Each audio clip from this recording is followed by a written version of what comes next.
We normally have two speakers, but we just have the lovely Plattenbaustudio with us this week, so I'm going to not just, you know what, you're blessed. No, so I'll be taking the reins for this week, and myself and Ella come back. So this is the third of the Monday sessions. I don't know if everybody's seen it, but we've got the Instagram page up and running. We've kind of got the graphics and everything together. If you have anything you'd like to put on the Instagram page or anything that you think would be cool and interesting to add to it, definitely consult Alva or Sarah, and they can forward it on, coordinate. Yeah, it's looking good. So I'll get into the introductions.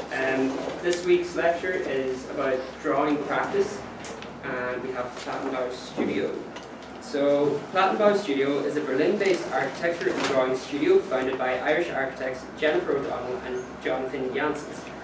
Their primary focus lies with the everyday inhabitation of built space, with the realities of architecture in use, and with the appropriation of the built environment by its users.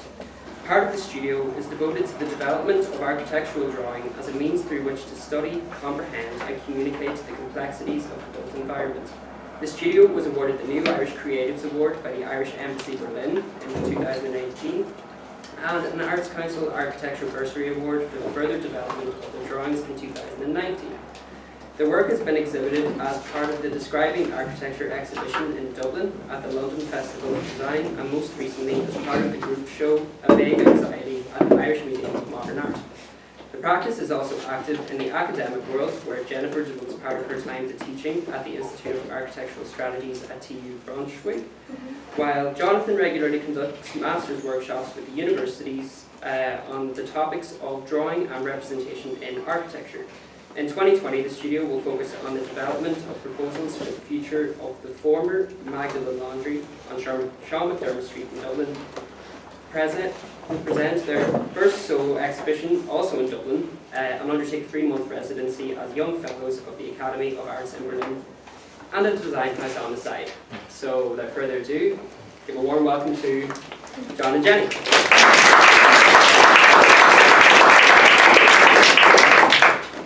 Thank you, Gary. I realise our introduction is a bit long. Sorry.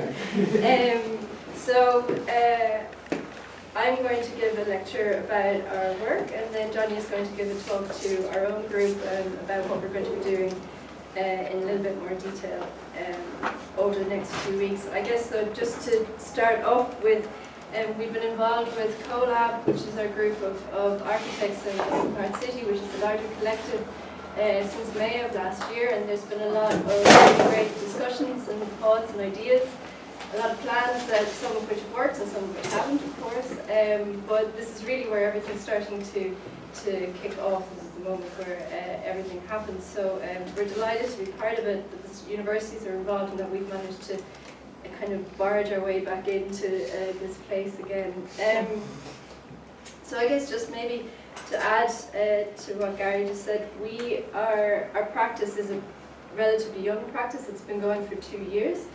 And we made a decision at the very beginning that we wouldn't base our work just on built work. We had this kind of fundamental question of how do you develop your ideas about architecture if you're only using built work as your tool through which to develop. Obviously built work takes ages, it's hard to get your first projects. We loved drawing, we kept it up when we finished college, so we said, right, let's just start by making drawings, and that will hopefully create a direction, and eventually the built work will come, and maybe the two will influence each other. So in the past 2 years, that actually seems to have worked, and that we have a body of work that we can stand up and discuss, and yeah, we still kind of haven't built very much. So I'm going to talk for about 45 minutes. I'll be as quick as possible. I'm going to talk a little bit about our approach to practice and the things that are important to us, how those things might apply to the work you guys are doing in the Magdalene Laundries at the moment, and then a couple of reference projects and a lot of reference drawings. We work a lot with reference in our own practice. And we've divided the lecture loosely into looking at actually a lot of objects at the beginning, because that's fundamental to what we do, and a lot of mapping and how one can interpret the world through drawing, which is also integral to what we do. So, I guess to start with drawing number 1, can everyone see the, yeah? Good. So an anecdote of topography of chance was a drawing made by the Swiss artist Daniel Spoeri at exactly 3:47 p.m. on the 17th of October 1961 in his hotel room in Paris.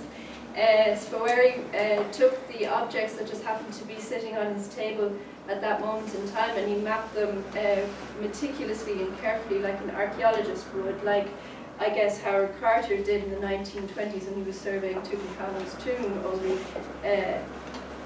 the objects maybe were not as valuable. This was a kind of blurry photograph that his wife took of that same room at that point in time. But what Spoeri was interested in, I guess, was he was an artist, not an architect, but his argument was that objects were of value, that objects could become pieces of art because every object has traces of making in it. They're connected to human beings, and they therefore have stories and narratives, and you put them beside each other and those narratives somehow build. So he made this actually extremely annoying book where he lists out all of the objects, he writes the stories that he remembers about them all. The reason it's annoying is because his friends come in and footnote the thing to eternity, so it's hard to read it, and he did that on purpose. But so everything from a jar of paprika to a box of matches, he'd somehow said that everything could be important, and that drawing was important to us as well years ago when we were making our first drawings ourselves, because it gave us the validation to be allowed to look at objects and maybe find value in them. This was a reference that Hugh actually showed to Johnny back in May. It was a catalogue that's been brought out of things that were found under the Amsterdam train line over the last few years. So this is ordinary stuff that's been buried underground that no one thought was important, but someone, when they found it, decided to catalogue the things, and of course you put them all together and you start to get this not complete but still interesting idea about human life, from scissors to spoons to mobile phones from the 90s. So of course this was stuff that no one thought was of interest at the time, and it's still a subjective documentation, but we don't know what will be valuable in the future, because usually most predictions are wrong. And speaking of that, we're jumping to Berlin now. This is the old Palast der Republik, which was the head government buildings of the GDR, and it was a pretty weird building. They were trying to figure out what does a socialist architecture look like, and that's what they said it was. And it was a kind of a straight hybrid in that it had these the usual parliament rooms, big gathering rooms, and offices and administration spaces. It also had things like a bowling alley and a cinema, and it was this idea about a kind of a building for everyone, although towards the end no one was allowed into it. It was quite high security. But then this happened, and that was the end of the DDR. Within a few days and weeks, I guess, the building was emptied, and then all of a sudden everyone could get in. So it became a place for exhibitions, for parties, for music. People used to kayak in the basement because it was flooded. We still meet people in Berlin who kind of were there for these legendary days. Round the Boer, for example, friends of ours who put on this exhibition in the centre of it, where as it was being deconstructed, where their exhibition moved from inside to outside, signalling that something different was happening in this place. Philippe Fassal from Lacaton Fassal always called it Berlin's most public building, because everyone just came in and did what they wanted with it. But of course it wasn't to be. The political powers decided that this needed to be gone, and so it was demolished. But before it was, this one photographer, Christian von Stefffelin, was allowed to come in and photograph it over the years as it was taken down, and he, through his documentation, also made apparent these everyday things that we otherwise might not have noticed about these spaces. Like, these are a collection of office rooms, administration spaces. Every single one of them had a clock on the wall. This idea of order and hierarchy and efficiency and is done. This stuff, which presumably was left over from the party days, I don't know what it is, menus or letters or something. These rooms, which never saw the second life after the first one was over, they were just left. This room, I think these are like actors from, famous actors from the GDR, overlaid with the cabling and the kind of administrative stuff of keeping a building like this running. And then eventually it was gone. So he photographed it the whole time while it was being taken down, this eerie moment where just the stair cores were left. And in its place we now have this, which is a fake neoclassical palace for tourists. And yeah, I guess the reason we showed it was because I guess maybe this image describes what this says in German. There never was a GDR.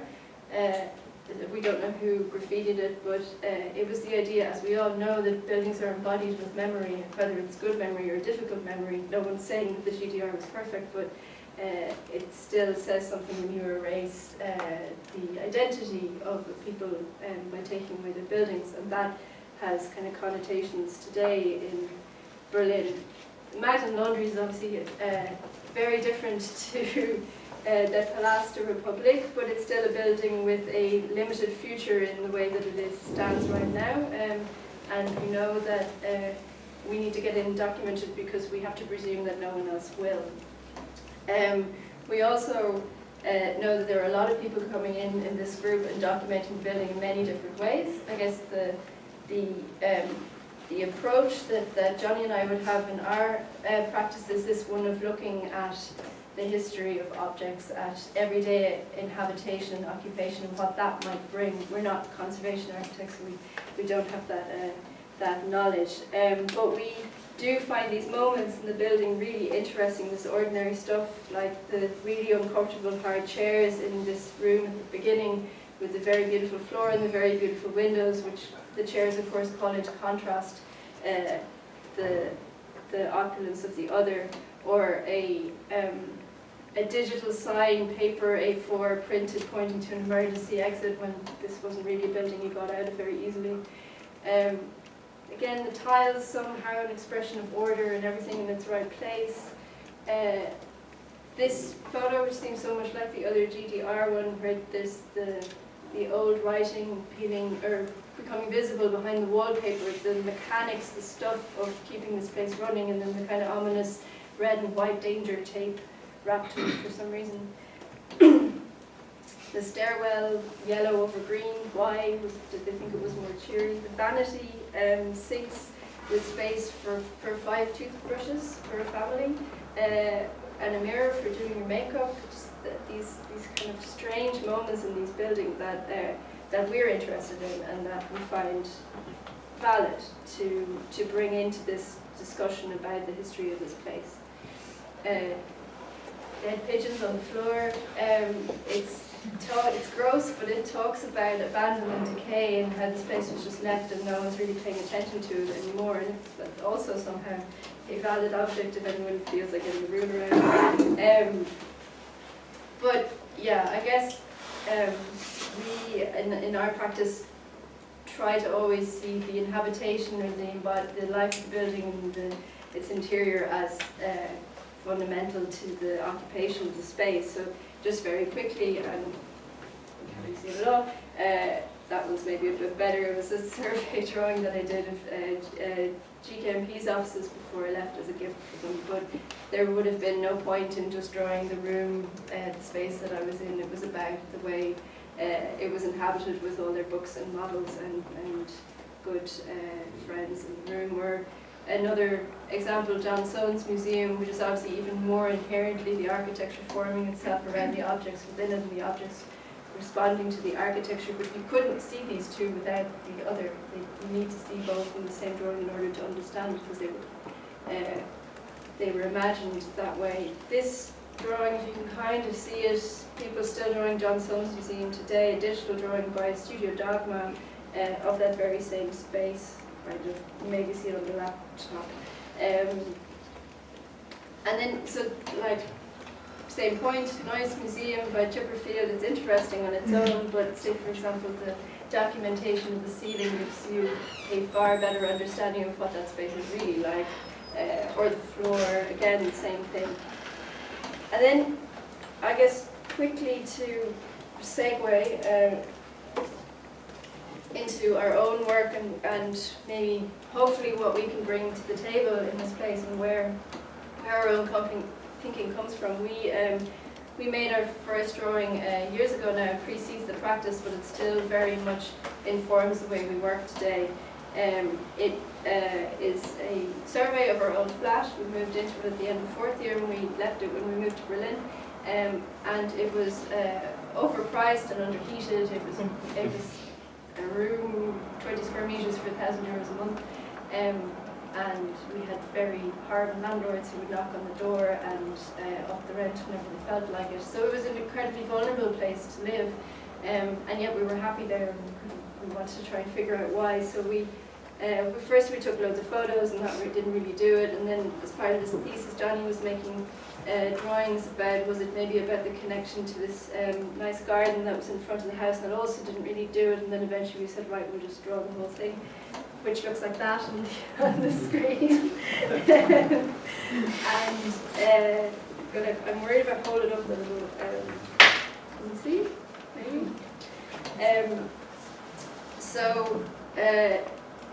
For that drawing, we went and we drew all our stuff. We drew everything that we could see in our own apartment. What we realized through drawing it quite quickly was that our objects were the things that we were surrounding ourselves with in order to create home, when home was actually a really intangible and insecure place that we could get booted out of at any time, and that objects then somehow were the things mediating between body and space, and they were things that also had meaning. We were kind of validated by exercises like Morales, how to draw a croissant. We got the students to do 15 sections through a croissant, which we had to do. Or Nana Meyer, 12 Zimmer in Berlin, where she's just drawing the objects in the room. The only architecture is that architrave, and yet you can read from it where the floor is, where the walls are, where the ceiling is.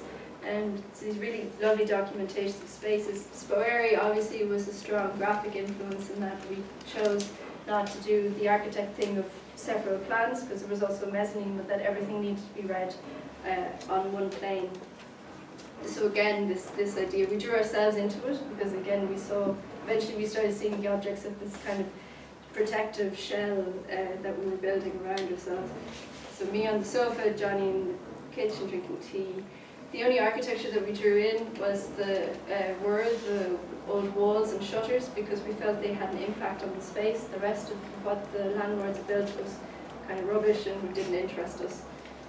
Our survey drawings, where we were trying to figure out the workings of the old walls, how things stood, which we eventually made into a catalogue, and we realised we had so much stuff, and that catalogue eventually became an inherent part of the drawing, which was interesting because we realised in this one room there were actually 6 programs happening in it, and it also became apparent that there are limitations to drawing. You can't represent everything. It might be the case that you need to write or you need to model something, but that's actually a positive part of the limitations of drawing that we try to embrace. And the other thing was that it took so long to do, it took a month, that it wasn't a snapshot in time like we thought it was going to be. It was actually more of an average over time. The month of September, basically, like Hockney's Scrabble game. And so that, first of all, that kind of interest in the everyday, interest in objects, and then the kind of the value of ordinary inhabitation of a space was something that we took with us from then on, and it's what drives our practice today. And then just very quickly, that drawing, we showed it again in IMA last year. We were invited to be part of Vague Anxiety, and the curators assigned us this room, which coincidentally happened to be almost the same size as our apartment. So we showed it to them, and they were up for it, and so we made it in linoleum on the floor. And all of a sudden we had people embodying 1:1 drawings, inhabiting drawings about inhabitation, and all got very weird. social media also really played a role, people interacting with the thing, people lying on the ground, and we realised that maybe these drawings could also be about starting to communicate with people. It was also funny, people would walk into the room and go, oh God, the poor things, I can't believe they lived in this. And I'm really happy. And so I guess it's two things. That we look at the drawings, one as being things that transmit information, and the other way as things that can be used to communicate to others. We don't necessarily think we make the nicest drawings in the world. Architects' drawings just have to be able to do something. And then, sticking on the topic of communication, we did a workshop when we were on residency in IMA, called IMA Was a House, which was just an afternoon with 27 members of the public, where we made a very, very large drawing of the courtyard at IMA together with them. It was basically another survey drawing, so I don't know if you can see, that is the size of a person in scale, and so it was an enormous drawing. So we basically, you can see that. The task was to go out with clipboards into the space and to observe how it was being inhabited, and we gave them lots of cues and kind of examples of what they might do. The drawing was so big we had to divide it in half. This guy, for example, paced across the courtyard measuring the space with his body, which was somehow going back to exhibitions like this one, the measuring room from Mel Botcher in Munich, where he's just giving the measurements of the room in the room. We showed them a lot of references. Larissa Fassler, who is a Berlin artist who draws Kulturtur. If any of you have been to Berlin, Kulturtur is in the center of Kreuzberg. It's really rough and grungy and an amazing place.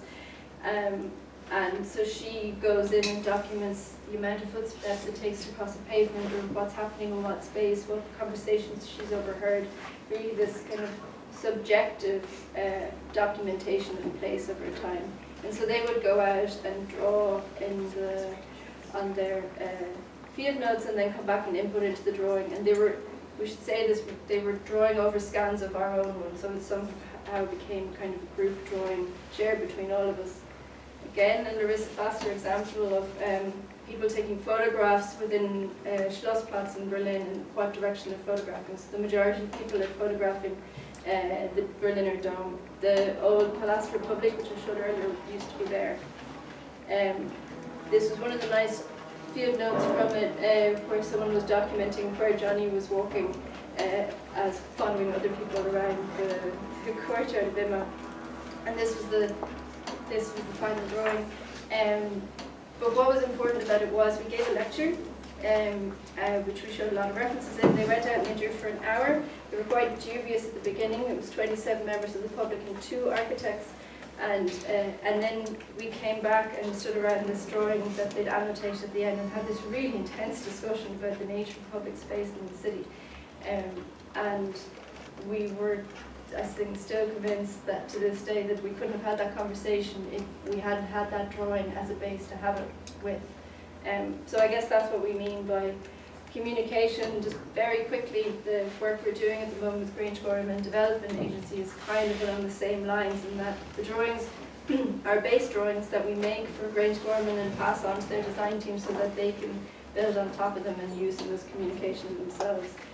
So we made them 4 of these drawings, axonometrics, looking in different directions in order to change their perspective on how they see the project they're doing. But in that case, we stand back from it. We don't try and direct the conversation. We just we pass on the base layer. So I guess the next thing that I'd like to talk about is this idea of mapping the things that you see as important to you in the space, which is something we're kind of grappling with all the time, especially how do you take the lived world and abstract it, maybe so far that it's almost not legible anymore, but that you can still track it back. This was a drawing that was in the Biennale a couple of years ago of football graffiti in different areas in Athens. So this guy went around and colour-coded the different teams and where the football graffiti was. The green is one football team and the yellow is another, but it was a really nice kind of social an experiment, but kind of observation. This guy, Tim Knowles, who maps wind, so he had a hat with a GPS and a sail on it, and he allowed himself to be buffered around the city to make these maps of what the city might feel like in the wind. So, I don't know, east to west, probably. Nancy Graves making moon maps in the 1970s, which she made on the basis of the actual cartographies that were coming back from NASA, which were in one way completely normal and familiar and yet couldn't be more alien, and her drawings made in marker were talking about somehow about how ludicrous this whole thing was. Nana Meyer, again, who we showed at the beginning with the 12 rooms, who's amazing at pinpointing exactly the thing that you want to say in the drawing. So in this, she obviously painted over a whole map and just left the border visible, which I'm pretty sure is the border between Berlin and Czech Republic. Another one of her maps showing trade routes in Africa, I think. John Cage, if you know these drawings, he took 14 or 15 stones from a Japanese garden and put them on a page in different configurations and drew with different line weights, took the stones away, and then made scores for a piece of music out of it. So really weird music, but taking reality and abstracting as far as possible. Again, music, Jorinda Voigt from Berlin, who is an artist. She's also a cellist. She's found a way of using algorithms to make drawings of famous pieces of music. I think this one is Stravinsky, for example. Sarah Wigglesworth, you all probably know this drawing again about movement, how cutlery moves throughout the course of a meal. Danny Matthews, a documenter 14 in Kassel a couple of years ago, where he documented one person photographing as they walk up the stairs and another person photographing at the same time while they walk down the stairs, and the two people meet somewhere in the middle.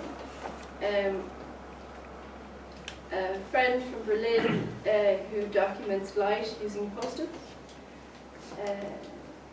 Nigel Peake, you probably know, reflections of tall buildings on other tall buildings.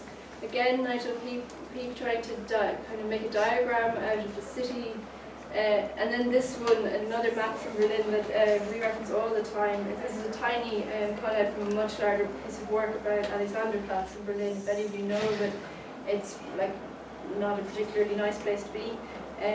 But they didn't draw the buildings, they drew everything else. So in the top corner they drew archaeological remains that they know exist under the ground. Beside that they noted where the crows sleep in which tree at night time, a fountain where a certain protest took place on a certain date, and then of course the movement and the textures and the surfaces. This was that, just a Google map image of what they were mapping, or part of it at least, and that was that drawing again. I'll go through these quite quickly. This is because the graphic is difficult to read. Owen Shu, an artist who looks at breaking down how you might read a tree. So trying to work out kind of the mathematical logic behind it, the circumference of the branches. Ishigami, not drawing the tree, just drawing the shadows that it makes on the ground. And then I guess a bit of a segue, but with our own work with Grange Gorman, with a lot of digital drawings that we do, we grapple with this thing of how to ground them in context somehow, because it feels like they might be more objective. And so with the Grange Gorman project, we decided that we would draw every single tree that actually exists on the site and put them into the drawings as a way of connecting these anyway kind of embodiers of memory back to the drawings. So we basically just used Google Maps and drew them all. We also have kind of a pet hate of cat blocks. So that was madness that we undertook on our own. So the willow tree outside the clock tower in Grange Gorman is actually the willow tree outside the clock tower. Again, the people who are working with this aren't directly influenced by us, so it's a way of trying to connect what they're doing back to place and reality. And then I guess just these last drawings, Oliver Keed making these what look like really strange textures or landscapes, print-outs or objects that wasn't really very visible. Actually, it's a 0.25 mil bug that he observed under kind of a super microscope. that was kind of a strange segue into our last drawing, which is really about drawing something that looks very different to the outside than how we interpret it from the inside. This building is a typical Berlin Plattenbau. We live in its neighbour, so this is the view from what we see. They have a very bad name in Germany because they're associated with East Germany and with kind of cheap building. They're also associated with, I guess the bad sides of German socialism. And yet we found nothing to complain about. We found them really interesting buildings to live in, and inevitably, like all buildings, users try to take over in any way that they can. We presented an IMA, the second drawing in that, in A Vague Anxiety, last year. We made it very big this time. We'd originally made it for describing architecture in 2015. This was printed 6 meters by 4 meters in one of the galleries, with the idea that we would at first read the building from far away and see that monotony, that kind of authoritarian architecture, but when you zoom in you might see that the reality isn't that black and white. The history or the context of that building or that drawing I think is quite important to present. That building sits on Leipziger Straße, which used to look like this in the center of Berlin. It looked like this in 1909. Of course it looked like that in 1945. Like that in the 1970s, and today it looks like this. So that building on the right hand side is the one that we've been drawing for years now, and it sits in the very center of Berlin. So that's Alexanderplatz. This is all East Berlin, so you see these high-rise, these German Plattenbaus repeating all across the outskirts of that side of the city. What you don't see in that photo is the wall, which is here. If you see it, the Place Republic, which I showed earlier, was there. The other thing, exactly on the other side of the wall, is that golden building, which is the Axel Springer Verlag. Axel Springer was kind of a right-wing, what would you call it, media mogul from West Berlin, and he used to roll banners down the side of his building to project Western propaganda into the east. So the rumour, which has never been confirmed, is that these buildings were built to block that view. That might not be confirmed, but what they definitely were was a kind of political statement back to the West of we are successful, we are strong, and we've got everything under control here. So this was this building, and we drew the start of the elevation years ago. We'll go out every summer and we draw the life as we see it changing on the facades. We don't look into the facades. That would be a really difficult thing to do in Germany, but the buildings themselves are adaptable, they're editable. The only things that stay is the outer structure. The walls can be taken away, the facades can be changed. So again, hard to see, but we sit and we draw the kind of the life that we see changing across these facades. Thinking about this, always about this kind of stuff. This was someone called Jesse Brennan, made really lovely rubbings of the doormats in the Robin Hood Gardens, and always this idea that regardless of what architecture sets out, people will always come in and do whatever they want with it and inhabit it in their own way, I guess. And I'm going to leave it at that.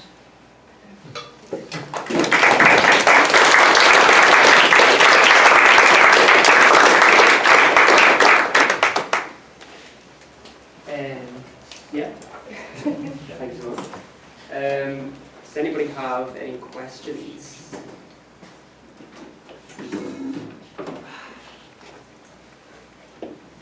Any burning thoughts? I'll start with one.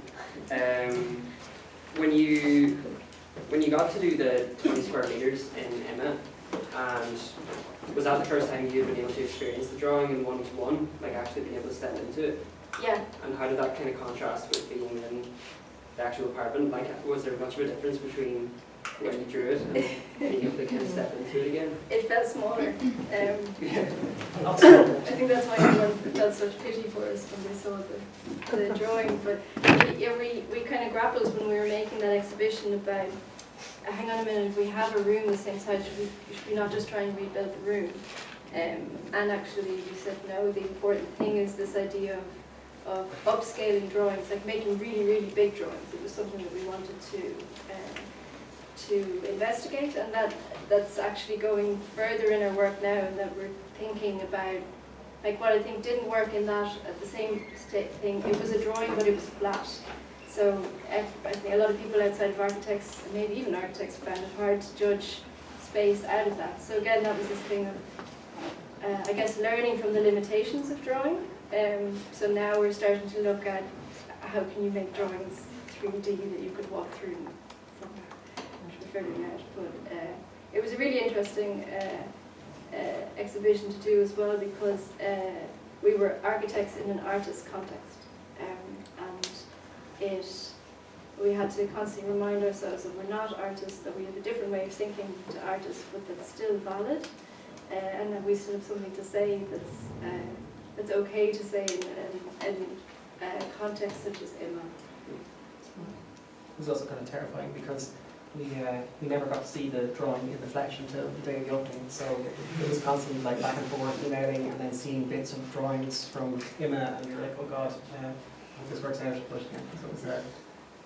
But it's really, the other thing that I found quite, just with that drawing in particular, was that we drew it all originally at 1:20, and then when we blew it up to 1:1, we didn't actually change, all we did was just change the line weight slightly, but we didn't add any extra detail. Yeah. So it worked kind of at, the drawing works at 1:50 and it works at 1:1.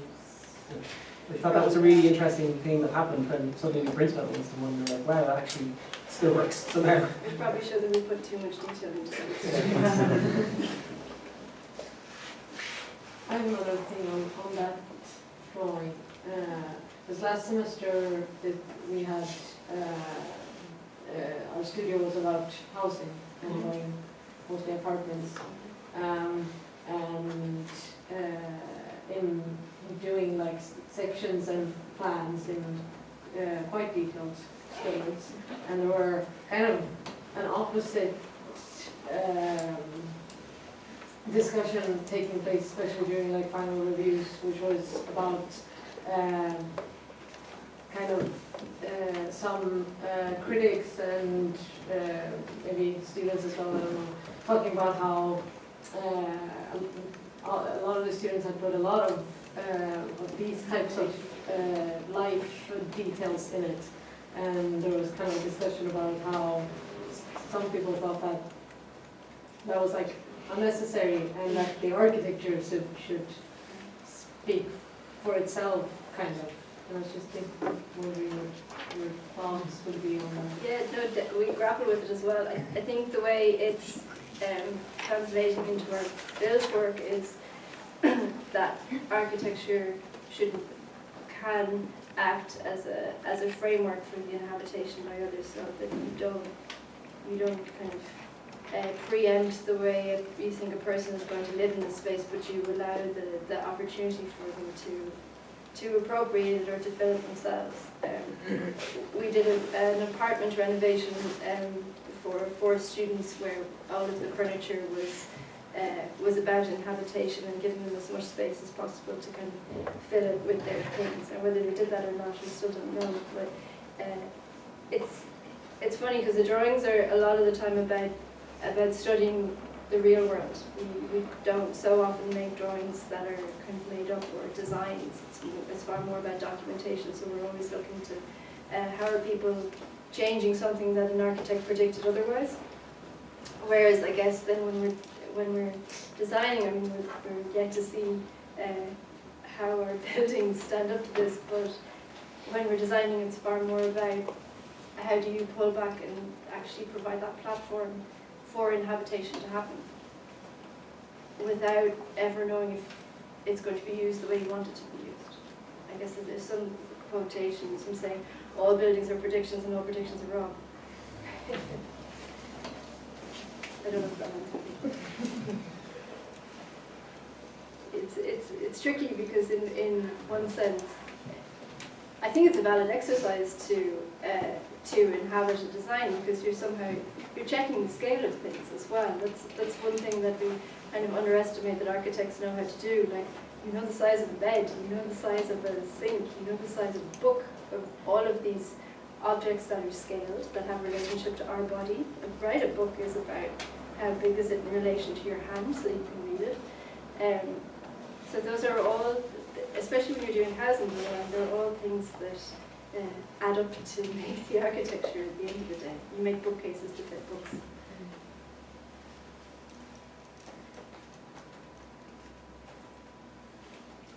Anyone else?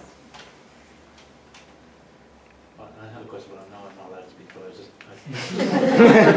Fire away. I just wanted to follow that line of questioning about the relationship between the documentation and projection, or whatever, well, because I guess it's built into the expectation of the studio to an extent that somehow out of the exercise of deep documentation, or whatever we want to call it, will emerge, well, what? An attitude, or I don't know, a set of parameters or something that will serve as a prompt to what you then do.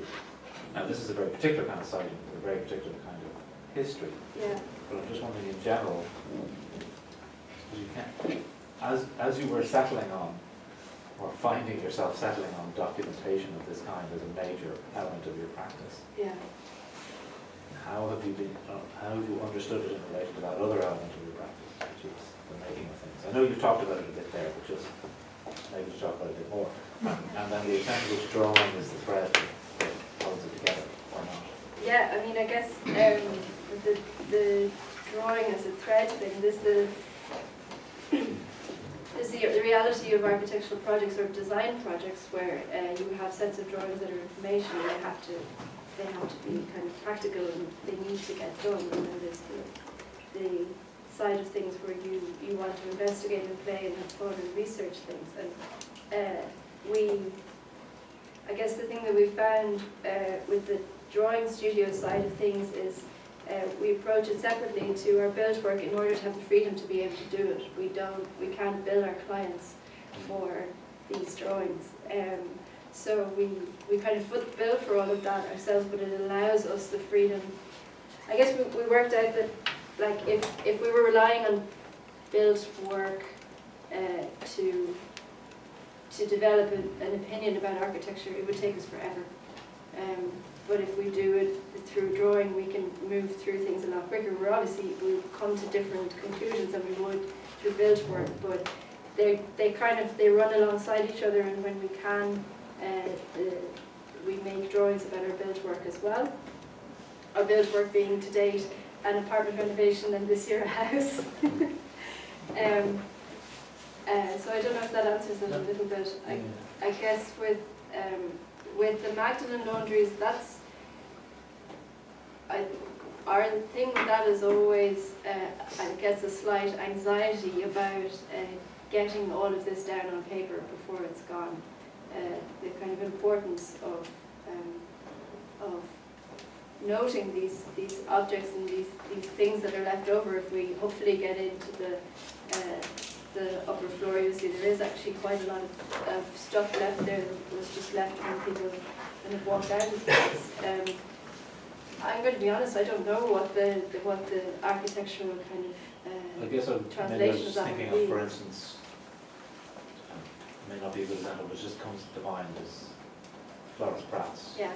looking at Beckett, Stella Beckett, and the way they begin, and well, they sort of start to use animation and various kind of things as a way of taking the facts of what's there and redistributing it very literally, in the sense that the doors are going into different places. So it's knowing what you have gives you a kind of license, maybe. Exactly, and it's also looking. I mean, I think we're quite conscious that we aren't trained in the conservation way of looking at things, so we're probably missing all sorts of other really important things in the building. But I guess the hope is that if we have these kind of as many ways of seeing, kind of as many different types of glasses on as possible, that we'll spot things that might have gone under otherwise. And that's, Johnny will show the Stella Beckett project next to our own students. But Okay, you were holding that back from we were that exactly, it's that thing of calling up things that maybe are of no conservation importance in a traditional sense, but that an architect can still spot as, hang on a minute, that shows something about the everyday life of this place that maybe we can document and read, and whether we decide to keep it or not, that's a choice. But at least we won't know how to react until we see the place in as many ways as possible, basically. And the more we look at it, the more we'll be able to understand it. And that it may be, sometimes I think about like, of course it forms part of this process of building, making, and I'm thinking of like the Grange Gorman drawing, for example, that like when we were making that drawing, we were kind of capturing a moment in time that the site was at.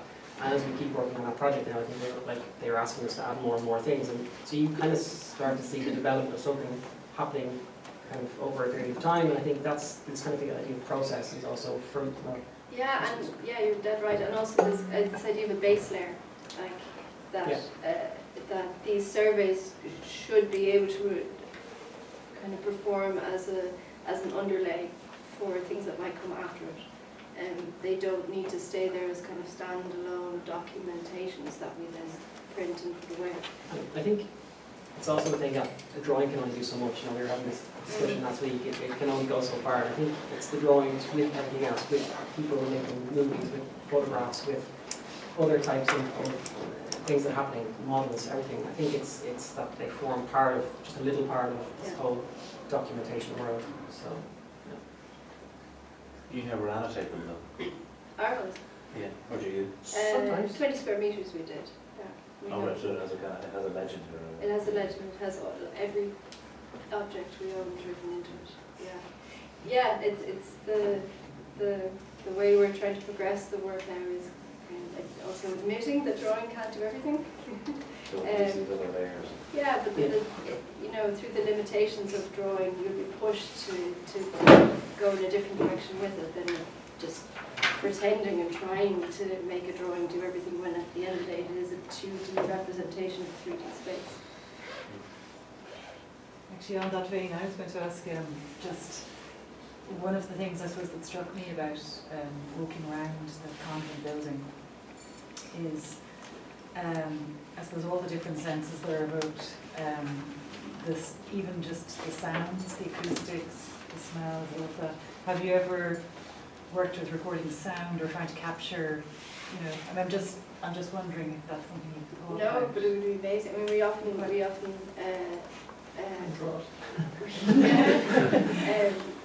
I mean, film I think is a really interesting one. Yeah. And, like we have a little bit of experience with stop motion and working through that way. But I guess one thing would be really interesting to think about is how one might translate that idea of sound maybe into paper, for example, because yeah, it is only one way of mapping, but it is, what it makes you do is focus and be very clear about what the thing is you're going to put up, what you're going to draw and what you're going to omit as well, actually.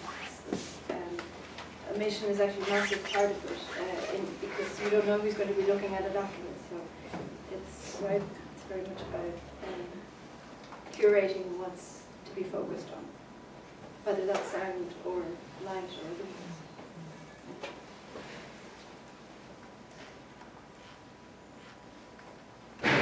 Okay. I think we'll probably leave it there. There's a workshop with group 1, I believe. Is that, should we clear the room of everyone else? You can take 5 minutes. Yeah. Take 5 minutes. Yeah, we'll take a 5-minute break and then. And then we can just, Yeah. I mean, it's just literally Here is our the missing anything introduction. we're going through, admin stuff about where we're going to draw and Exactly. And just setting these up for the workshop next week, so it's there's no surprises. Thanks very much for. We have another hand for Johnny and Jenny as well.